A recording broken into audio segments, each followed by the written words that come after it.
marvelous hump day, sports fans. That's right. Myself and Connor are here again for the Grandstand. Frank Malloy again, not with us this week, but I promise we'll get him back with us before too long. We're talking baseball. For a while, we didn't know if Major League Baseball was going to happen. That's going to happen. But before that, college baseball has saved the day. Connor, let's talk about college baseball all around the state, especially here in Mercer.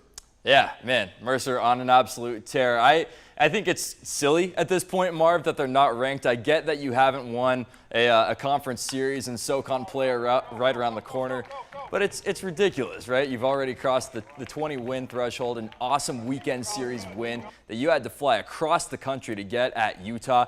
They've really done it all. And I think the scariest part of all, Marv, is that they're not even at full strength. You got guys like Lee Bassett and even Bill Knight who still could wake up that much more. Former Hoco Bear, Trayson Hughes, he's been leading the charge. That kid is on an absolute tear, hitting above 400, but man, it's a scary looking team when they're at full strength.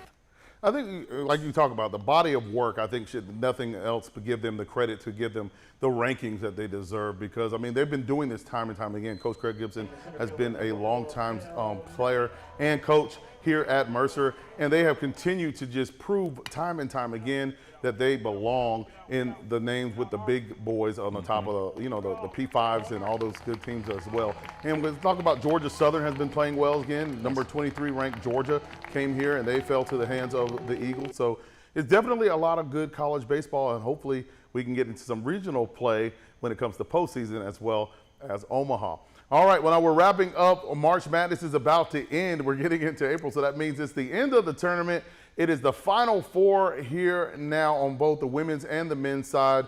You know, who you got? There's a lot of blue bloods going on, Connor. Oh, man. When the dust settles, you've got the blue bloods after all, right? I think this is Kansas's year, Marv. I really feel good about the Jayhawks. Say all you might about Coach K and his last ride. I saw Duke just touch down in New Orleans, so they got down there in plenty of time. But I'm really feeling good about Kansas. People were feeling so strong about the Jayhawks a couple of years ago. What was that? I think the year before the COVID year. And then they were unable to come up and win the title.